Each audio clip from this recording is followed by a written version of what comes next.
So this lesson, we're going to talk about networking media. So we're basically talking about different cable types that we reference inside of our networking domain. The first one we're going to talk about is kind of older. It's called coaxial cable, also known as coax. And you're probably familiar with this from your cable TV service.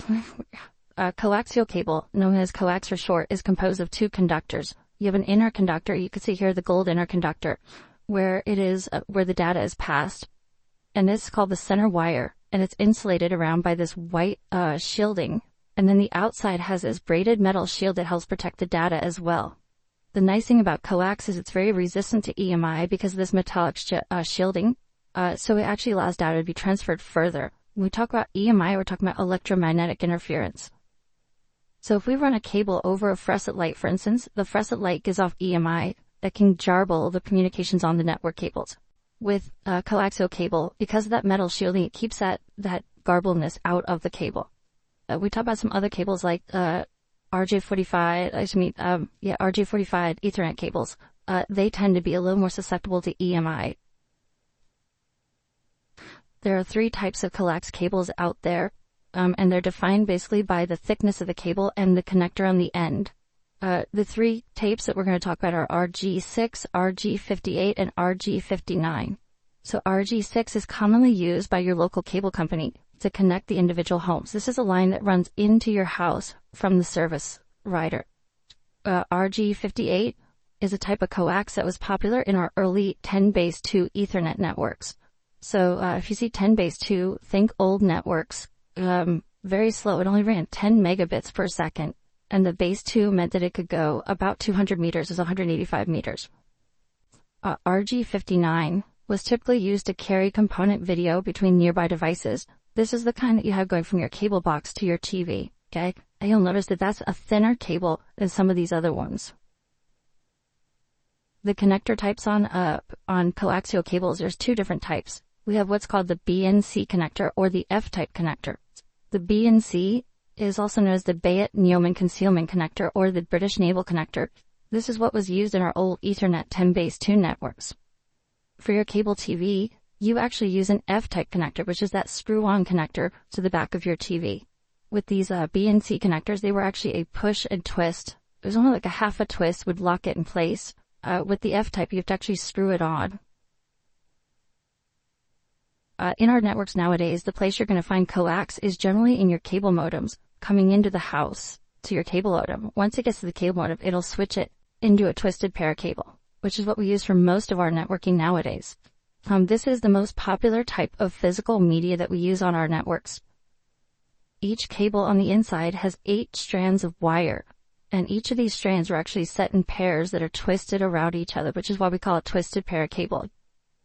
The tighter the twist, the less electromagnetic interference that we're going to experience. So if you have a higher quality cable like a Cat6 or a Cat7 cable, they have more twists per inch than does a Cat5, which is an older style cable. There's two types that we talk about. We have unshielded twisted pair and shielded twisted pair.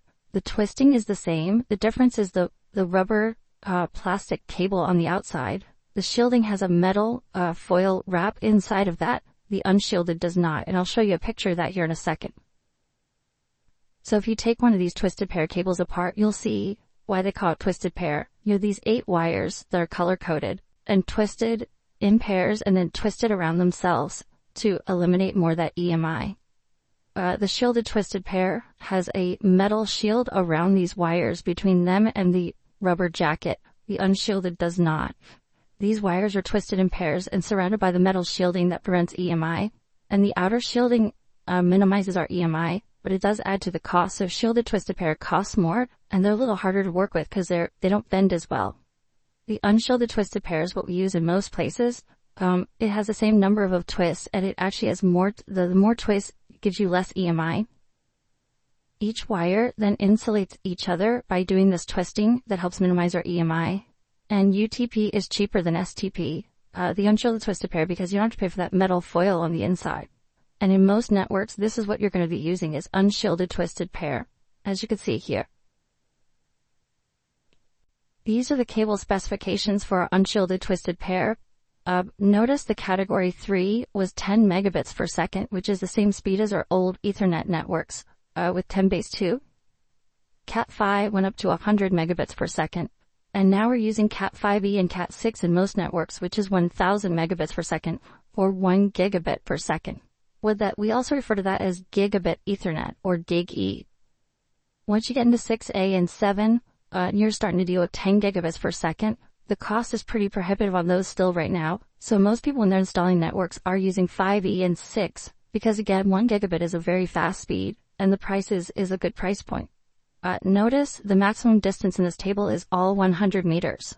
So these cables can only go 100 meters. At that point, the electrical signal starts decreasing to the point where it's not usable. So if you need to go more than 100 meters in a building, you have to hit some active component to boost that signal back up, whether that's an old style active hub or a switch. Okay. So when you're designing a building, if you have a 200-meter building, you need to put your switch at the 100-meter point right in the middle. That way you can reach both ends of the building, right?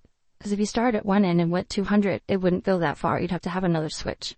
So switch placement becomes important as you're designing your building. So the connector types for this, there's 3 different ways that we connect them. The most popular and the one that we use all the time is the RJ45. RJ45 is what looks like a fat phone jack. It has all 8 pins from that cable being used, and it's used for Ethernet networks. Now, even though there's 8 pins that are wired to it, only 4 of them are actually used inside that cable. The other 4 are being reserved for future use, and we haven't needed them yet. RJ11 is a 6-pin connector, but usually only 2 or 4 of those pins are used. That's your standard telephone line. It's just like a regular phone jack on the old analog phone systems. The cabling, the unshielded twisted pair, is the same type of cabling you would use for a phone jack. The only difference is which connector you're putting on the end, whether you're putting the 8-pin connector on or that 2 or 4-pin connector for RJ11. And then the last one is a DB9 cable, RS232, which is a 9-pin D sub-miniature connector. This is our serial port connector. And remember we talked about when we dealt with, when we were dealing with the rollover cables from Cisco, we would have one end would have an RJ45 and the other end had a serial connector, a DB9. This is used for asynchronous serial communications for connecting external modems, or using something like a rollover cable to configure a switch. So we have different types of cables in the shielded twisted pair and unshielded twisted pair as well. We have what's called a straight through or a patch cable. And the reason why it's called a straight through is both pins on both sides of the cable are the same. So pin 1 goes to pin 1, pin 2 goes to pin 2, etc. through pin 8. This is used to connect a computer to a switch. So when you're taking your computer to the switch back here, it's using a straight through cable. If I wanted to connect 2 computers together directly, like in a peer-to-peer network, I would have to actually switch my transmit and receive pins inside those 8 pairs. And they do that using what's called a crossover cable because you crossed over the transmit receives. This allows that swapping to happen, and you can connect a computer to a computer in that fashion without needing a switch in between them. So when we build these materials for these cables, we have 2 types. We have what's called plenum and non-plenum. And this is a really important thing to understand for the A+ exam. So plenum means that it is a special cable. The plastic and the materials that are used in it have fire retardant in them. So if they start burning, it's going to minimize the dangerous fumes that are going to catch on fire, or that are going to be released when the cable is on fire. If you're going to put a cable inside a wall, a ceiling, or a raised floor, essentially if you can't physically see the cable, you have to use plenum by electrical codes, okay? If you're going to have a cable that's just run across your desktop, you can use non-plenum. And non-plenum are just normal rated, shielded or unshielded twisted pair cable, but they cannot be used in a place that you can't see. Okay? So if you go to the store to go buy some cable, you can buy 1,000 feet of cable on a spool. If you buy non-plenum, it might be, say, $40 for 1,000 feet of Cat5e. If you go buy plenum, it may cost you $150. It's a lot more expensive, but it can be used by code in those places where you can't see it. So if you're going to run a bunch of network cables in your house and you're putting it through the walls or through the ceiling, you want to get plenum, because if it starts burning, those non-plenum ones will give off noxious gases that can actually kill people in your house, right? Or in your small business. So it's very important to have the right one and use plenum anytime you're doing it in a place you can't see. Non-plenum if you can see it. The next one we're going to talk about is fiber optic cables, okay? This is kind of the future. They're very, very fast. good, but they're very expensive as well. They work by transmitting light from an LED or a laser to send information over this long glass fiber, okay? Because they're using light and not electricity to transfer the information, there is no EMI that's going to make it have a problem. Because EMI is electricity that interferes. That's not going to interfere with our light signals. The benefits of fiber optic is we can get very long distances, up to many, many miles. And they also have a greater data carrying capacity. So when we were talking about Cat5e, we talked about it was 1 gigabit per second, right? Here we're talking about things that can go up into the terabytes per second. Okay, these things can go extremely fast. There's two types. There's multi-mode and single mode. And we're going to talk more about those right now. So multi-mode is a thicker inside core. This glass core is thicker. But when I say thicker, it's still very thin. It's only 62.5 microns wide. So it's very, very small, a little bit bigger than a human hair. And so what ends up happening is you actually can use these to connect your routers to switches, switches to switches, or servers to switches. And with multi-mode, it's going to give you less distance than single mode because it allows multiple ways for the light to travel. So when it's traveling through this cable, it can bounce inside the cable a little bit and get there at different times. So it's not as good for distance, but it does still give you those high speeds. When you deal with single mode, the core size goes down to only 10 microns. So instead of being 62.5, we're down to 10. And because it's so small, all the light travels in one direction only and gets there from one end to the other. It handles longer distances better though. So if I'm going to do something that's going to connect, say, DC to Baltimore, which is 30 or 40 miles, I can use a single mode fiber to do that. It also gives you very high speeds as well. And it allows that single mode to travel down the core of the fiber. The way we connect these is one of 4 ways. We can use the SC, which is the subscriber connector in the top left. We also refer to this lovingly as the stick and click, because when you push it in, you'll hear a little click noise, okay? The ST is the straight tip connector, is what it stands for. My folks like to call these lovingly the stick and twist, because to put them on, you push it in and then twist half a turn to the right and it locks it in place, much like a BNC connector. The Lucent connector is named for the company that developed it, Lucent Technologies.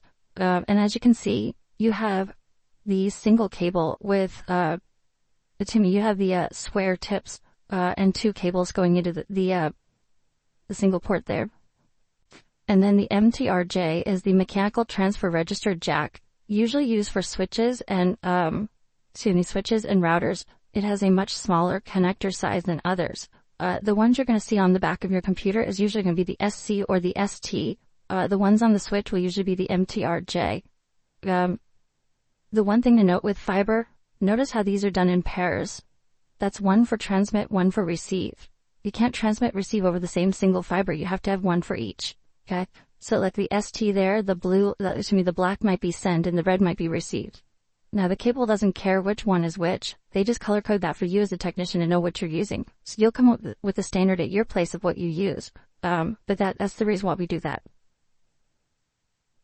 So if you're comparing fiber and copper, you have to look at the advantages and disadvantages of them, right? Fiber, much higher bandwidth than copper, right? Can go much longer distances than copper, and it's immune to EMI. And it gives you better security because you can't get the data off the copper off the fiber without actually breaking into that line. With copper, the big advantages there are that they're cheaper. Okay, it's much cheaper and much easier to work with and much easier to install, and the tools are inexpensive. If you want to make your own cables for copper cables with the twisted pair and unshielded twisted pair, you can buy a kit on Amazon for $10. It'll give you the crimpers, some ends, some strippers, and a tester, right? If you want to get some stuff to do fiber optic stuff, it's about $200 for a cheap kit. So much, much more expensive for the tools and much more difficult to work with. Most businesses you're going to run into are still using unshielded twisted pair because of the cost and the efficiency. It does do relatively high speeds, 1 gigabit or more, and it's very cheap. So if you have a building that comes with fiber and you need it to be converted to Ethernet, or you have Ethernet and need to convert it to fiber, you can use a media converter. And here's a stack that just gives you an example what some of them look like. You could see on the top here we have an SC connector for fiber, and it comes out as Ethernet RJ45. The second one in the stack has ST connectors, those stick and twist, and they come out as RJ45 as well. So we can convert fiber to Ethernet, Ethernet to fiber. They even have ones that go coaxial to fiber or fiber to coaxial, or coaxial to Ethernet and Ethernet to coaxial. All a media converter does is transmits one type of signal to another type. So we take in a light signal over fiber and convert it to an electrical signal over Ethernet. Why will we use this? Because maybe we need to go long distances, so we're going to run a fiber between our two buildings because we had to go a mile away. And Ethernet wouldn't do that, but both of our devices on the other ends were both Ethernet devices, so we would put a media converter on either side. These devices aren't that expensive, usually about $40 or $50, okay? But again, you're going to need one on each side to convert back, right? So if you have something like an RG59, what type of cable are we dealing with? Is that a plenum cable, a fiber optic cable, a twisted pair cable, or a coaxial cable? D, right? It's coaxial. So one of the tricks that you can remember for this is anytime you see RG and A+, we're talking coaxial. So RG6, RG58, RG59 are all a coaxial cable. If you're dealing with RJ, RJ is for twisted pair. So it's either RJ11 for phones, RJ45 for Ethernet. Okay, so keep that in mind.